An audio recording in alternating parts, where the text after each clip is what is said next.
1. Who then is your refuge? A. A refuge is a place where you are sheltered from danger, or to the condition of being sheltered from danger. The Bible defines it as a shelter or protection from danger or distress. Taking refuge is like finding a safe place during a storm, or getting comfort in a time of trouble. B. The Bible talks about the cities of refuge. There were 6 cities allocated to the Levite tribe in the Old Testament that provided asylum for perpetrators of unintentional manslaughter. These cities offered offenders refuge and protection from retribution of the avenging family until their case went to trial. C. In Joshua 20, God gave Joshua specific instructions for the Israelites to follow and how the cities of refuge should function.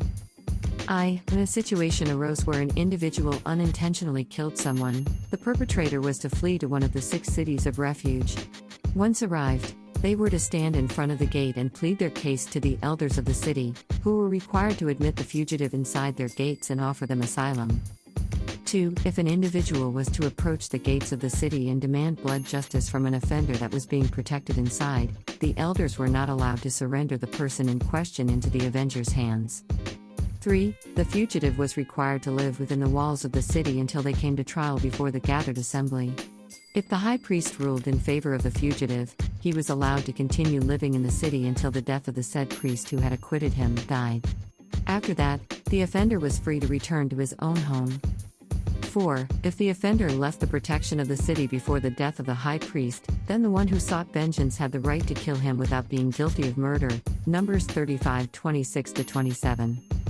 B. They understand what it truly means to find a place of refuge. D. With so many uncertainties surrounding us nowadays and not knowing what would happen next, who then is your refuge? E. The psalmist tells us that God is our refuge and strength, and ever-present help in trouble. Psalm 46:1. F. With God as our refuge, we need not fear, we will not fear, even as the earth gives way and as the waters roar.